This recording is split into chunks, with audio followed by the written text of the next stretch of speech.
శివాయ. తదుపరి మిథున రాశి. మిథున రాశి వారికి ఆదాయం 14, వ్యయం 11, గౌరవం 7, అగౌరవం 7. ఈ రాశి వారికి సంవత్సరం చాలా బాగుంది. ఆర్థిక స్థిరచరాస్తులకు సంబంధించిన విషయ వ్యవహారాలు బాగున్నాయి. దీర్ఘకాలికంగా మొండికి పడ్డటువంటి పనులు ఈ సంవత్సరం పూర్తవుతాయి. ఆరోగ్యపరంగా ముందు జాగ్రత్తలు తీసుకుంటారు. ఇందువల్ల ప్రయోజనం ఉంటుంది. ముఖ్యమైన వ్యక్తులతో మీకున్న సంబంధ బాంధవ్యాలను సరిదిద్దుకోవడానికి ప్రయత్నిస్తారు. స్త్రీల వల్ల మేలు జరుగుతుంది. సంతాన పురోభివృద్ధి బాగుంటుంది.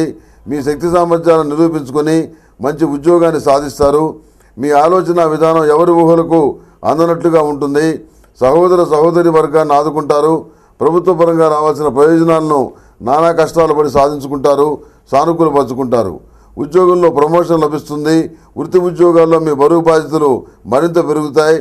సోమరితనానికి స్వస్తి చెప్పి క్రమశిక్షణాయుతమైన బాటలో నడిస్తే మరిన్ని ప్రయోజనాలు చేకూరుతాయి.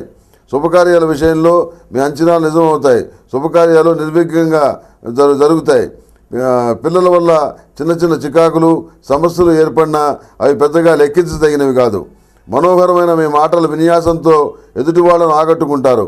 వ్యాపారాభివృద్ధి చేస్తారు. కుటుంబంలో ఐకమత్యత సాధించడానికి మీరు చేసే ప్రయత్నాలు విఫలమవుతాయి.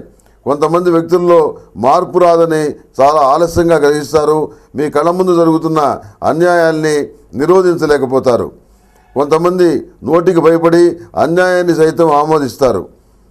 ధనం ఒకటే శాశ్వతాన్ని భావించిన వ్యక్తులకు మీ ధర్మసూత్రాలు నచ్చవు. నూతన వాహన యోగం, గృహయోగం రెండూ కలిసి వస్తాయి. ఈ మిథున రాశి వారికి ఈ సంవత్సరం జాతకరీత్యా రుద్రపాశుపత హోమం చేయటం అనేది చెప్పదగినటువంటి సూచన.